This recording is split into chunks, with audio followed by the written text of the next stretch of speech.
서 1장입니다.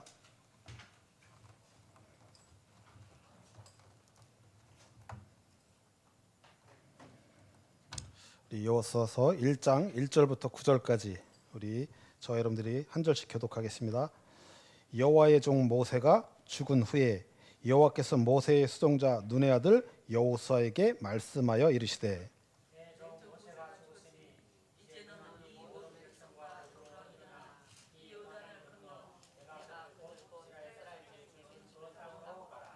내가 모세에게 말한 바와 같이 너희 발바닥으로 밟는 곳은 모두 내가 너희에게 주었노니 광야와 이 레바논에서부터 큰 강구 유브라데 강까지 해저 속의 원단과 또 해지는 저 배까지 너희 영토가 되리라. 내 평생에 너를 능히 대적할 자가 없으리니 내가 모세와 함께 있었던 것 같이 너와 함께 있을 것임이니라. 내가 너를 떠나지 아니하며 버리지 아니하리니 너는 내가 그들의 조상에게 맹세하여 그들에게 주리라 한 땅을 이 백성에게 차지하게 하리라. 오직 강하고 극히 담대하여 나의 종 모세가 내게 명령한 그 율법을 다 지켜 행하고 우로나 좌우로나 치우치지 말라. 그리하면 어디로 가든지 형통하리니 이 율법의 책을 내 입에서 떠나지 말게 하며 주야로 그것을 묵상하여 그 안에 기록된 대로 다 지켜 행하라. 그리하면 내 길이 평탄하게 될 것이며 내가 형통하리라. 함께 읽습니다. 내가 내게 명령한 것이 아니냐. 강하고 담대하라. 두려워하지 말며 놀라지 말라. 내가 어디로 가든지 내 하나님 여호와가 너와 함께 하느니라 하시니라. 아멘.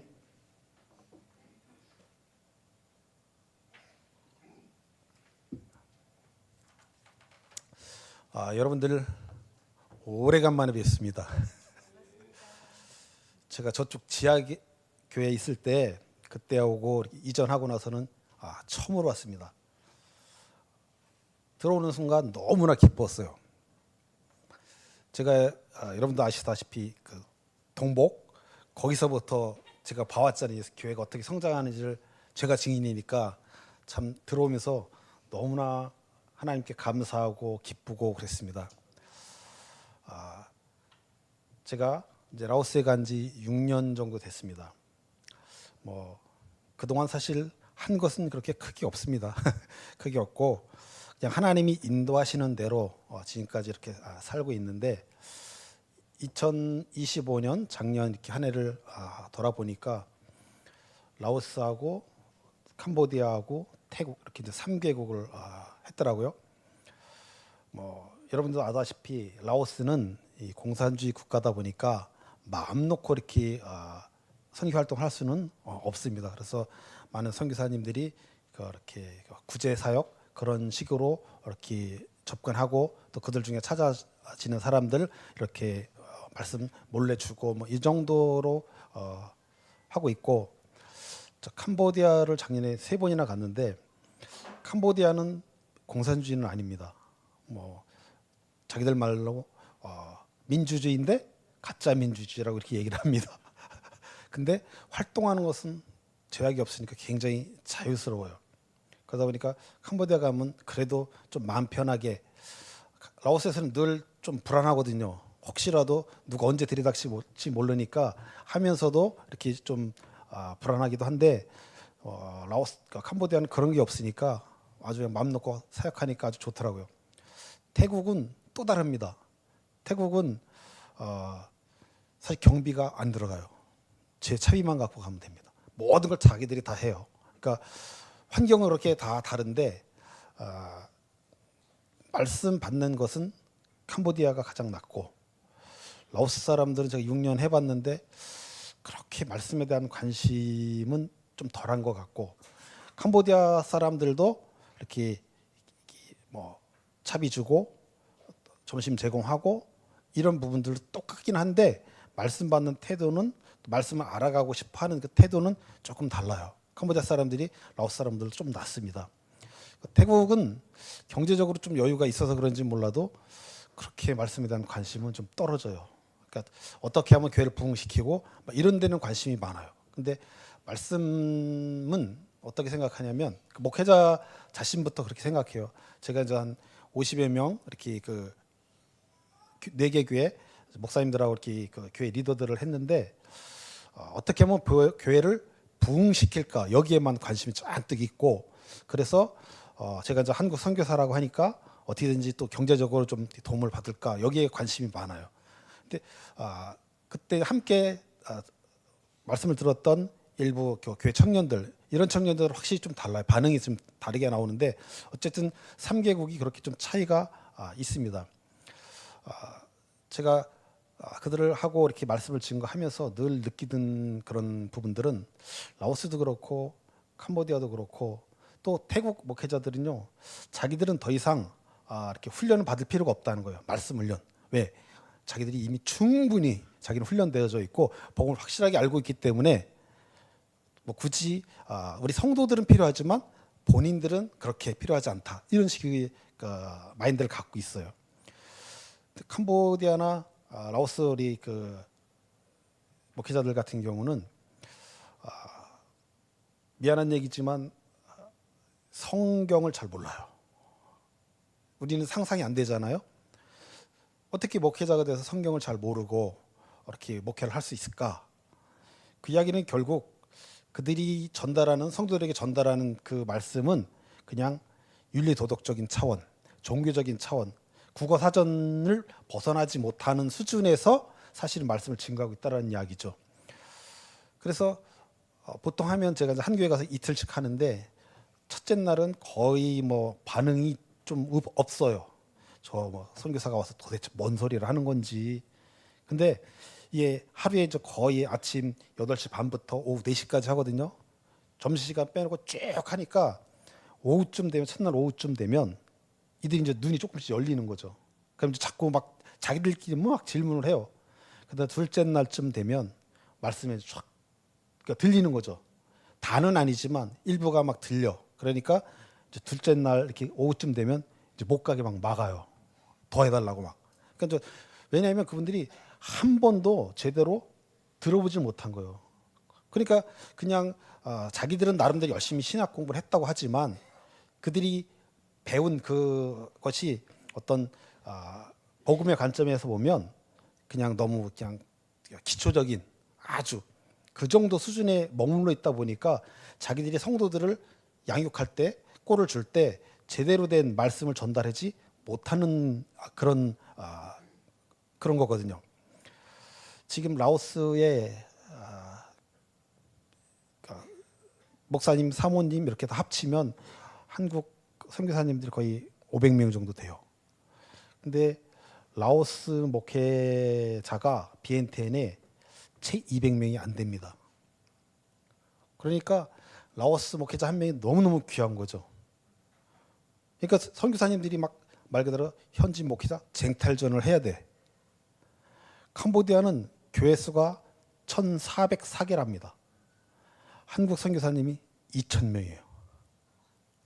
그러니까 이들은 가만히만 있어도 한국 선교사님들이 와서 얼마든지 뭐 자기들은 가만히 있어도 후원해 주는 거예요. 그러니까 관심이 말씀에 대한 이런 관심들이 그렇게 있지 않아요.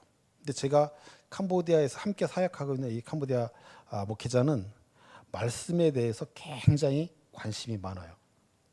그래서 제가 이렇게 설교를 하면 통역하다 말고 자꾸 물어봐요. 그러니까 자기가 지금까지 알고 있던 것하고 다르니까 통역하다 말고 자꾸 물어봐. 그래서 자기가 이해가 되어지면 이제 그들한테 다시 설명을 하거든요. 그러니까 그런 분들은 말씀에 대한 관심도 많고, 그러니까 지금도 그분은 계속 뭐 공부를 하더라고요. 미국 선교사님하고 공부를 하는데 한 학기를 채 못 해가지고 이제 미국 선교사님인데 한국 분이에요. 미국 시민권을 가진. 근데 한 학기도 채 못 가서 저한테 연락이 왔어요. 이제 더 이상 배울 게 없는 것 같대. 더 이상 뭐가 안 나온대요. 그러니까 그런 식으로 얘기를 하더라고요. 그러니까 이분은 늘 말씀을 찾아서 이렇게 하는데 제가 이번에 겨울에는 정말 엄청 오래간만에 나온 거거든요. 나와도 전 겨울을 피해서 나오니까. 근데 이번에 우리 이 목사님하고 함께 공부하면서 제가 3년 전인가 그때 왔을 때 준회교에서 그런 설교를 한 적이 있었거든요. 우리가 선교의 패러다임을 바꿔야 된다. 지금 한국 저희 합동에서만 해외로 선교사 현재 나가 있는 분들이 26,000분 정도 된대요. 아니 2,600명. 그리고 한국 전체 선교사가 한 3만 명 정도 되는데 우리 합동 측에서 한 3,000명, 전체는 한 26,000명 정도 이렇게 된다고 얘기를 하더라고요. 그러면서 그 교수님이 굉장히 자부심 있게 막 말씀을 하시는 거예요. 그래서 제가 속으로 그랬습니다. 지나치게 많습니다. 줄여야 됩니다. 나가서 도대체 뭘들 하시는지 진짜 아십니까? 막 이러면 그런 말을 속에서 막 하고 싶었어요. 왜 선교의 패러다임을 바꿔야 되냐고 저가 이렇게 한 3년 전부터 이렇게 생각을 했냐면 지금 한국 선교사가 26,000 뭐 몇백 명이 나가 있다고 하는데 그럼 나가서 쓰는 경비가 얼마일 것 같아요? 그럼 그 쓰는 경비에 비해서 효과는 그럼 효율성은 얼마 정도 있을까? 지금 한국에 들어와져 있는 외국인들이 뭐 250만 명, 300만 명 이렇게 된답니다. 근데 아마 5년 안에 500만 명이 될 것이고 금방 1,000만 명 되겠죠. 대한민국 인구의 한 20%는 되지 않겠어요? 아무래도 한국 분들이 지금 3D 그 관련된 업종을 다 싫어하니까 결국 다른 나라들처럼 결국 그렇게 채워질 거라고 예상이 되면 이제는 선교사가 나가서 복음을 증거하고 너무 소중하고 그것도 좋은 일이지만 이제는 와져 있는 지금 한국에 들어와져 있는 그런 분들한테 그 속에서 제자를 찾는 일도 시급하다는 생각이 듭니다. 제가 이제 필리핀에서 오랫동안 있었잖아요. 그래서 필리핀을 돌아보니까 필리핀 스스로 목회자들이 스스로 지금 할 수 있는 일이 무엇일까 생각해 보면 거의 없어요. 한국 선교사나 해외 선교사가 빠졌을 때 과연 그들 스스로 해낼 수 있을까? 약간 부정적입니다. 그러면 라오스, 제가 살고 있는 라오스, 캄보디아, 베트남, 중국, 과연 그들은 스스로 자생할 수 있을까? 여러분들은 어떻게 생각하십니까? 이번에 공부하면서 우리 이 목사님하고 그런 얘기를 많이 했어요. 왜 한국은 그러면 복음 들어와서 지금처럼 이렇게 뿌리가 튼튼하게 내려서 해외로 많은 선교사를 보낼 수 있었을까? 이걸 보니까요. 결론은 신학자더라고요. 신학자. 그런 신학자들이 그런 신학교에서 정확한 복음을 가르쳐 주니까 그래도 그 사람들이 우리 한국 사람들이 복음 깨닫는 그런 목회자들이 해외로 많이 나간 그래서 중국이나 캄보디아나 라오스나 필리핀에 그러면 정말 공부를 많이 해서 제자들을 양육하고 제대로 키워낼 수 있는 신학자가 있을까? 이렇게 생각해 보니까 많이 없을 것 같아요. 그러니까 해외 선교사가 그 자체 나라를 빠져나가는 순간 그 나라 기독교도 그냥 무너질 수밖에 없는 지금 현재 시스템이 그런 거예요. 그래서 그분들은 지금도 계속해서 해외 선교사가 들어와서 자기들에게 물질적인 것, 어떤 것, 훈련도 마찬가지인 것 같아요. 그런 것도 다 받길 원하죠. 자기들이 스스로 자기들을 제자들을 정확한 말씀을 가지고 키워낼 수 있는 이런 것은 제가 살고 있는 라오스나 캄보디아는 없는 것 같아요. 그러면 해외 선교사들이 어떤 사건이나 예를 들어서 그런 것들을 해서 일시적으로 빠져나왔을 때 과연 자생할 수 있을까? 자생은 하더라도 정확한 복음이 아닌 그냥 종교적인 수준에서 내려갈 수밖에 없지 않을까 이런 생각을 많이 했습니다. 저는 현장에서 필리핀에서는 그 전에 여러 가지 물질도 많이 나눠줘 보고 다 해봤잖아요.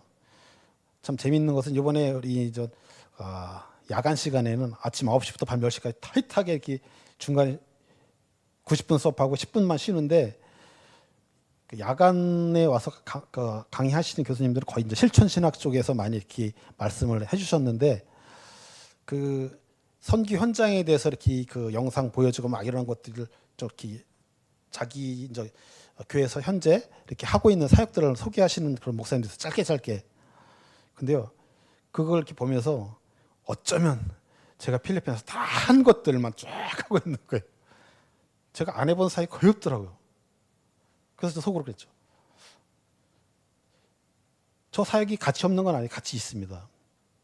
그러면 저런 사역을 현재 우리 한국 선교사들이 그 사역을 주도해서 하는데 그럼 그들이 빠져나왔을 때 자기들 스스로가 그런 역할을 해낼 수 있을까? 약간 회의적이었습니다. 그래서 이번에 이 목사님과 그런 부분을 진짜 우리가 많이 나눴어요. 그러면 한국 교회가 막 부흥하던 시기에 미국 선교사님들이 잘하고 또 한국 복음 가진 분들이 미국 가서 영국 가서 네덜란드 가서 막 공부해 온 거 있죠.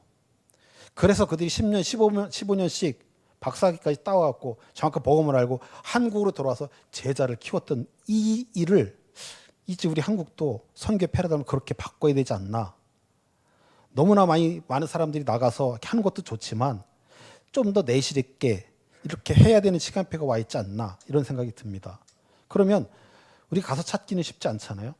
그럼 와져 있는 외국인 사람들 중에서 찾아야죠. 어느 나라가 됐든.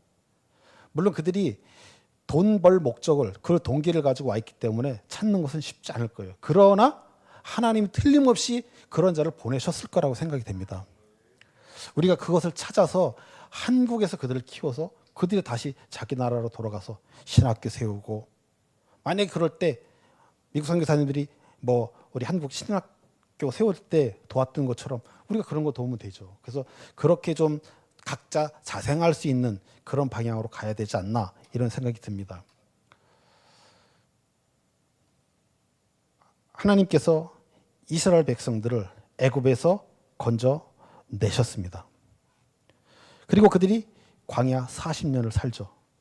그러면서 하나님께서 이스라엘 백성을 애굽에서 건져낼 때 내가 너희를 가나안 땅에 들여보내기 위해서 끄집어냈다고 하셨거든요. 저는 하나님께서 왜 저를 라오스로 또 저를 캄보디아로 또 왜 여러분들이 이 제주도로 보냈을까? 이걸 생각해 보니까 가나안을 정복하듯이 이 제주도를 정복하라고 보내시지 않았나라는 생각이 듭니다. 오늘 말씀 보니까 4절에 보니까 3절에 보니까 내가 너에게 주었노니 그랬어요.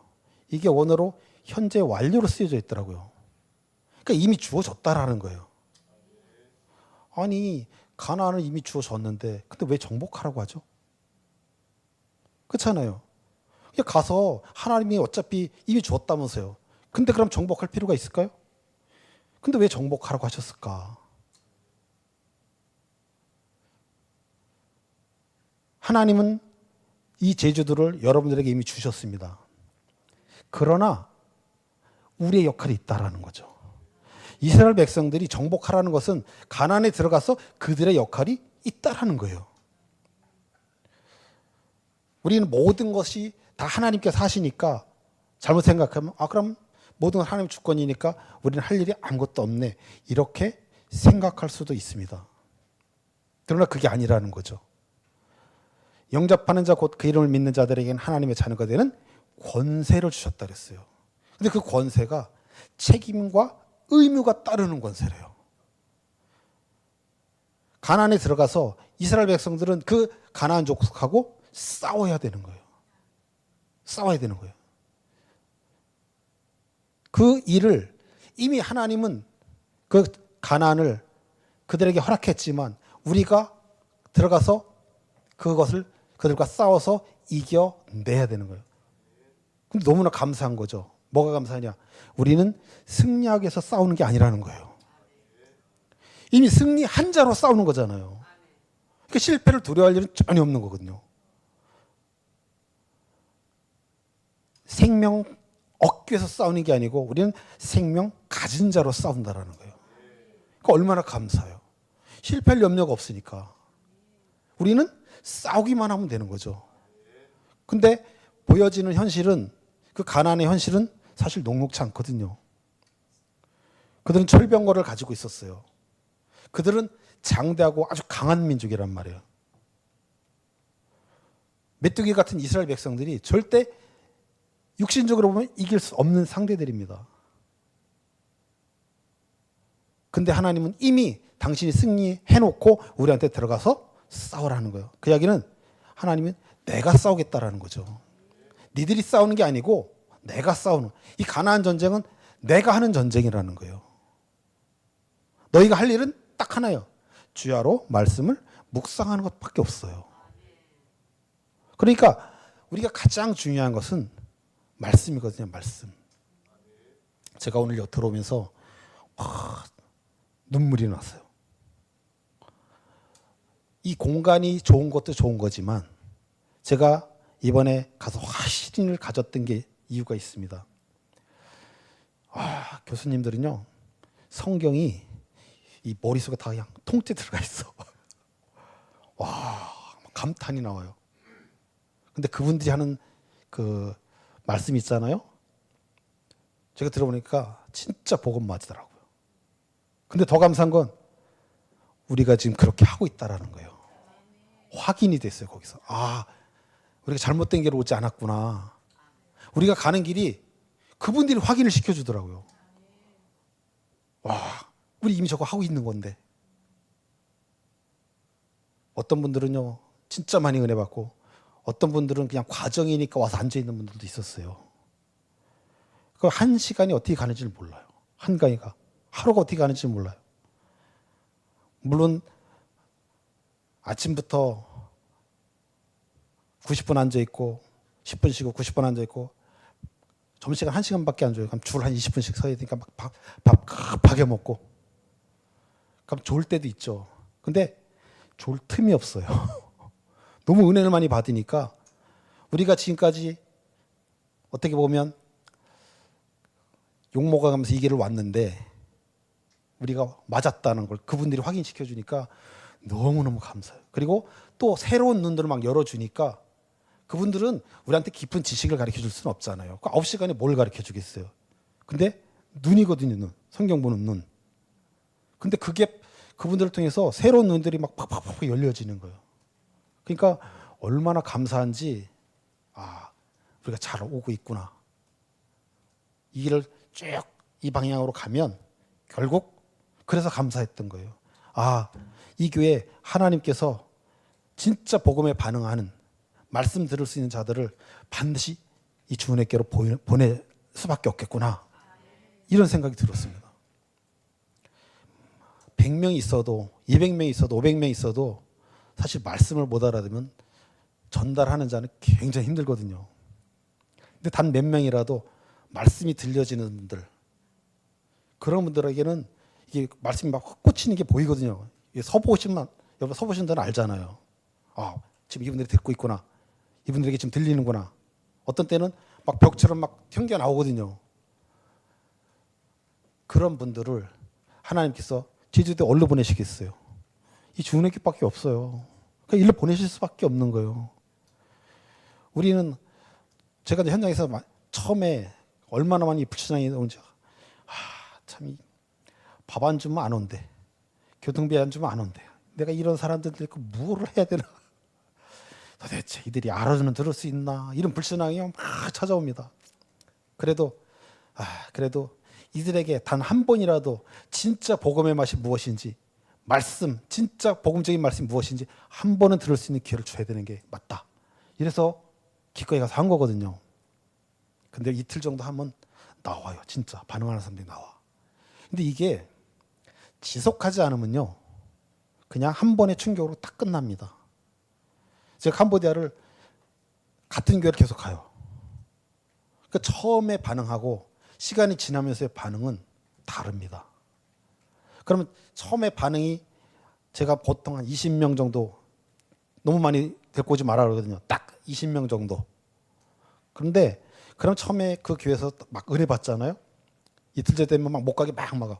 그럼 그 20명이 다냐? 그렇지 않아요. 그 다음에 가보면요, 한 반은 반응이 벌써. 근데 그 한 10명은 또 계속 막 끌려와. 그러니까 우리가 진짜 복음, 진리의 말씀을 지속해서 계속 듣지 않으면 우리도 마찬가지거든요. 또 무감각해져.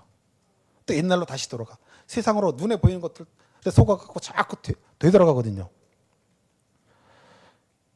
이 가나안의 전쟁은요, 말씀 전쟁입니다. 말씀 전쟁. 주야로 율법을 묵상하는 전쟁이거든요. 요단을 어떻게, 처음에 홍해를 어떻게 건넜죠? 또 요단을 어떻게 건넜죠? 언약궤를 따라가는 거거든요. 언약궤가 요단 안에 들어갈 때 강물이 딱 갈라지는 거예요. 그러니까 이스라엘 백성들을 광야에서 애굽으로 들여보낸 것은 언약궤입니다. 언약궤는 하나님의 말씀을 상징하잖아요. 그래서 들어가서 말씀으로 가나안에 들어가서 가나안은 하나님 나라를 상징하는 거잖아요. 지금 이 땅에서 우리도 이 땅을 정복하는 전쟁을 하는 거거든요. 그럼 말씀 전쟁을 하는 거예요. 주야로 율법을 묵상해야 되는 그 전쟁을 하는 겁니다. 그래서 이스라엘 백성들한테 가나안에 들어가자마자 여호와 하나님께서 시킨 일이 세 가지예요.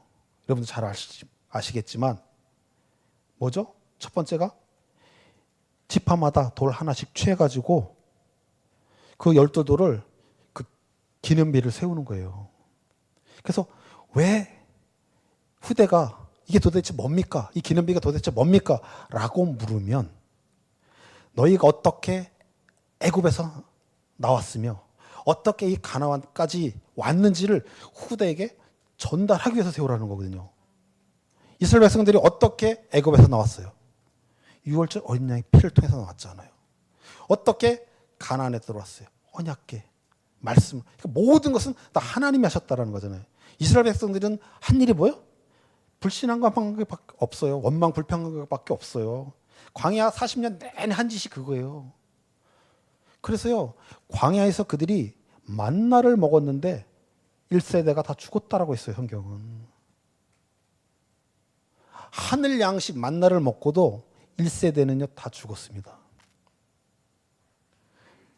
그래서 왜 이 기념비를 세웠느냐? 모든 것은 하나님의 은혜다. 하나님의 이끄십니다. 하나님께서 하신 것이다. 이걸 후대에게 전달하라는 거죠. 우리가요,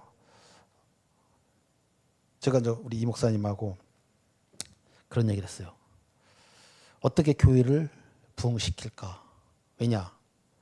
그래도 우리는 정확하게 말씀을, 복음을 증거하려고 애쓰는 자들이기 때문에 그래도 많은 사람이 와서 들으면 좋겠다라는 생각을 합니다. 교회 부흥이 목적은 아니지만 많은 사람들이 진짜 참된 복음이 무엇인지 들을 수 있는 그런 교회는 돼야 되지 않겠냐. 그래서 교회 부흥에 딱 사실 키를 잡았어요. 뭐일 것 같아요? 우리 자녀들을 교회로 데리고 오는 거예요. 거기부터예요. 거기부터. 후대에게 내 자식부터 진짜 그들이 복음을 들을 수 있는 그 길로 인도해야 되는 거예요. 이스라엘이 왜 구약 내내 고통받았죠? 언약을 후대에 제대로 전달하지 않았어요.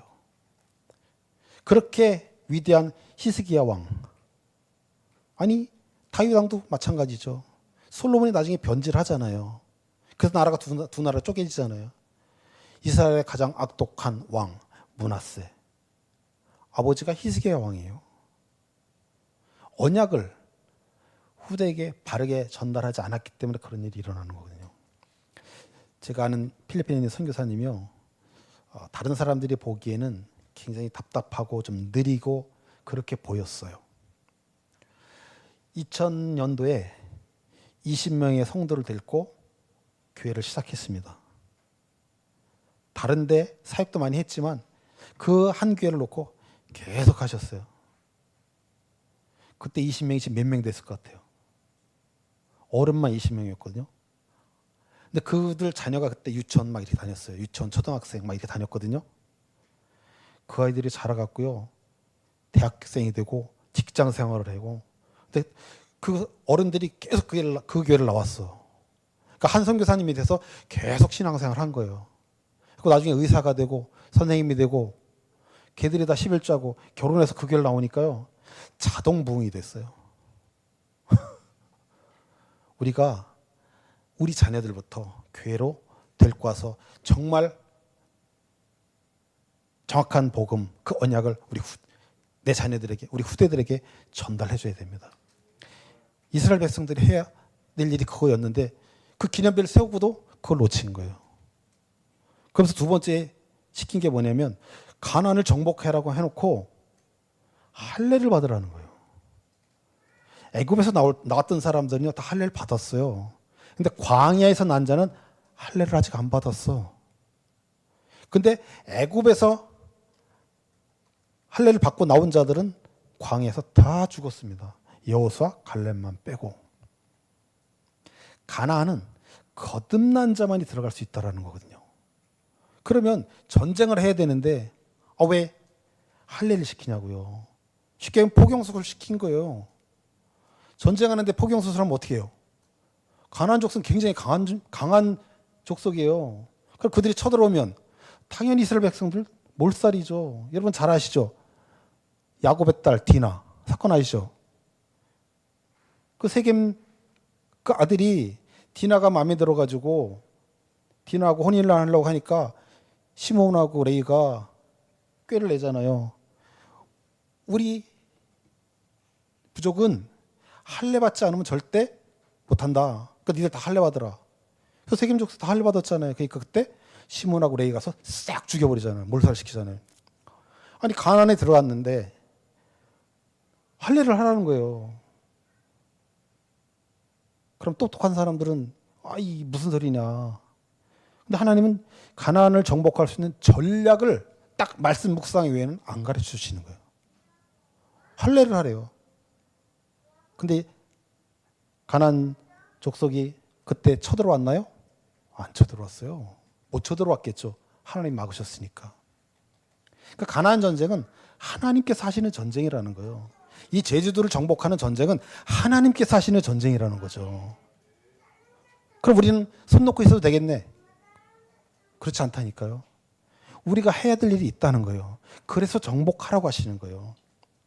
제가 이번에 가장 크게 은혜를 받았던 부분이 바로 그겁니다. 그게 예전에 참 해결이 좀 안 됐었어요. 개인적으로. 하나님의 주권인데 죄를 짓고 하나님이 허락하시지 않으면 절대 칠 수 없는 건데 도대체 왜 하나님은 허락하실까? 죄를 짓기 전에 막아주시면 더 은혜스럽지 않나? 이런 생각 많이 했거든요. 저 자신도 그렇고 주변 사람들이 자꾸 죄를 가까이 가는 이 모습 때문에 제가 굉장히 많이 갈등을 했어요. 하나님이 도대체 왜 안 막아주실까?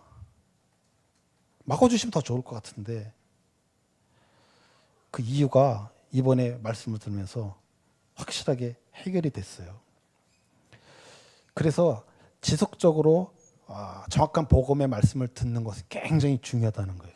왜냐하면요, 우리가 그냥 종교적인 말씀 말고 우리 이 목사님처럼 진짜 복음을 증거하시는 이런 목사님들이 말씀을 계속 들으면 어떻게 되냐면요, 나한테 힘이 생겨요. 힘이. 분별력이 생기거든요. 그래서 우리는 다 선택의 순간을 살아가잖아요. 그래서 내가 어떤 것을 선택할 때 복음적인 선택을 할 수밖에 없는 거예요. 내 안에 말씀이 계속 쌓이면서 나 안에 분별력이 생기기 때문에 순간순간 선택의 상황에서 죄를 쫓아가는 게 아니고 하나님 쪽으로 방향이 탁탁탁탁 튼다라는 거예요. 그 일은 내가 하는 거예요. 우리는 기계가 아니잖아요. 하나님이 나를 기계로 창조해가지고 프로그래밍 해놓으면 그냥 AI처럼 그냥 딱딱딱 가면 되는데 우리 인격적으로 만드셨거든요. 그렇다고 해서 우리 구원을 뺏어간다는 그런 말씀은 아니에요. 하나님은 허락하시되 그 허락을 통해서 우리가 깨닫게 하셔요. 그럼 뭐 죄 짓고 깨달으면 되지. 우리가 죄를 지면요, 성경에 뭐라고 돼 있냐? 반드시 징책이 따른대요. 하나님 반드시 징벌을 하신다는 거예요. 교통법규 어기면 반드시 벌금 내야 되는 거 딱 똑같아요. 그러니까 우리 순간의 선택에서 계속적으로 복음적인 선택으로 가야 되는 거예요. 내가 자꾸 육신의 선택을 해서 자꾸 죄로 가까이 가면 그 죄를 지은 만큼 하나님 나를 내가 진짜 생명이 있다면 나를 사랑하시기 때문에 반드시 징책하신다라는 거예요. 그러니까 우리가 똑같은 일을 계속 반복한다면 너무너무 어리석은 거잖아요. 계속한다. 생명이 없을 수도 있겠죠. 생명이 없으니까 그렇게 하겠죠.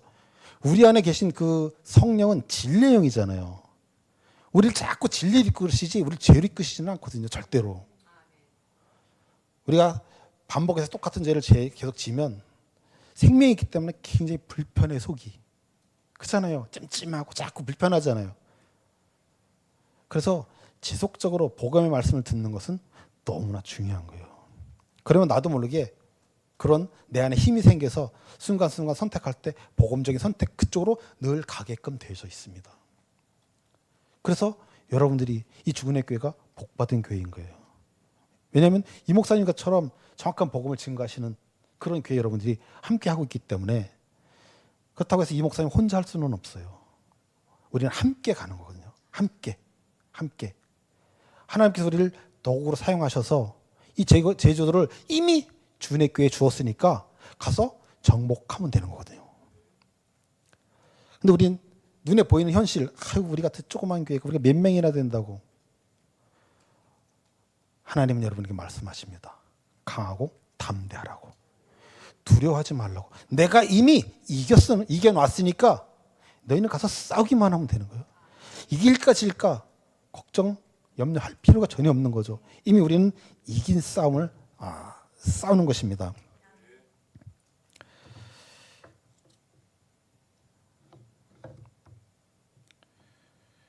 그리고 세 번째로 하라고 한 일이 유월절을 지키라고 한 거예요. 유월절. 기념한다는 것은요, 과거에 있었던 어떤 일을 현실처럼 생각하라는 거잖아요. 우리가 생일 축하하잖아요. 그러면 몇 년 몇 월씩 과거 10년 전, 20년, 30년 전에 태어났던 그것을 오늘처럼 우리가 함께 축하해 주는 거잖아요. 이스라엘 백성들이 가나안 땅에서 들어가서 여호와 하나님께서 이스라엘 백성들에게 시킨 게 유월절을 지키라는 거예요. 너희가 어떻게 애굽에서 나왔는지 그거를 기억하라는 거잖아요.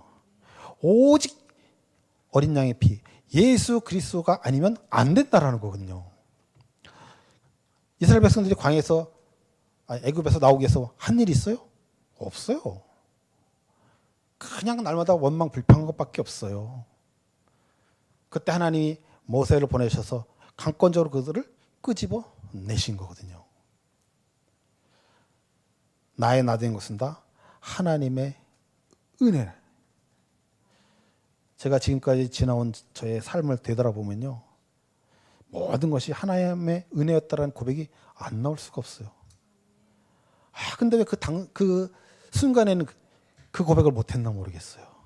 때로는 원망하고 때로는 불평하고, 도대체 하나님 왜 이러십니까 나한테. 내가 지금까지 주를 위해 살았는데 내 현실은 왜 이렇습니까. 조금만 빨리 깨달았으면 그 순간에도 감사했을 텐데, 할렐루야 했을 텐데. 이상하게 지나고 나면 꼭 알아요.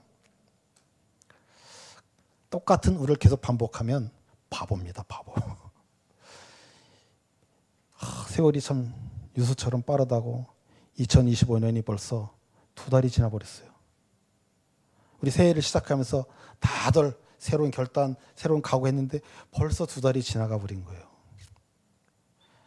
해마다 그런 결단 하시죠. 매년 반복되는 일이에요. 근데 새해가 됐을 때 여러분이 가지고 계셨던 그 기도 제목 해마다 똑같습니까? 거의 다 바뀌어요. 자기의 상황과 자기의 형편과 또 교회 상황과 교회 형편에 따라 우리가 갖고 있는 기도 제목들은 자꾸 변하거든요.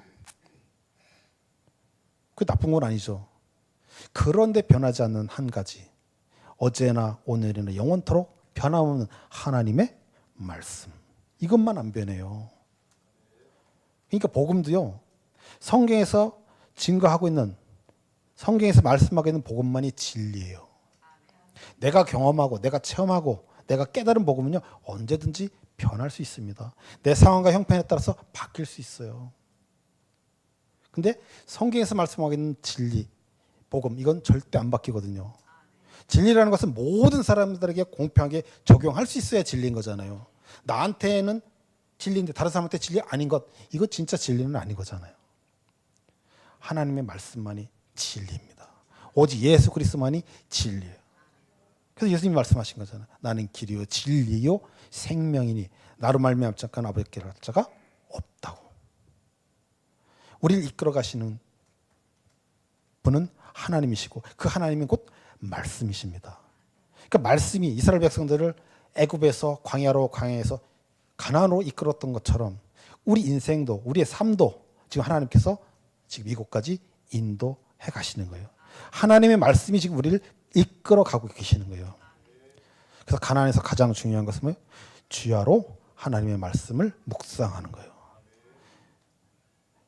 이번에 배웠습니다. 묵상은 그냥 눈만 감고 이렇게 하는 게 묵상이 아니래요.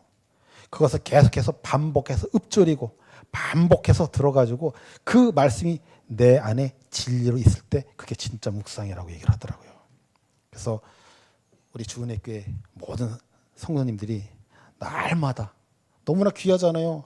강단에서 오직 복음만이 흘러나오는데 오직 진리만이 흘러나오는데 그걸 날마다 묵상함으로 인해서 내 것으로 내 안에 진리로 여러분들이 가져서 정말 이 제주도를 정복하는 그런 주은혜 교회가 되시기를 예수 그리스도 이름으로 축원드립니다.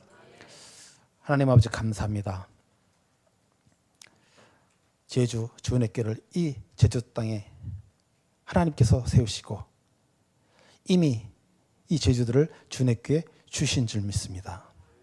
말씀으로 이 제주도를 정복하는 우리 귀한 주은혜 교회가 되어지도록 축복하여 주옵소서. 날마다 말씀을 묵상하고 날마다 말씀이 나의 삶을 인도해 가심을 강단 말씀 속에서 확인하고 나아가는 우리 주은혜 교회 모든 성도들이 되도록 축복하여 주옵소서. 예수 그리스도의 이름으로 감사하며 기도드립니다. 아멘.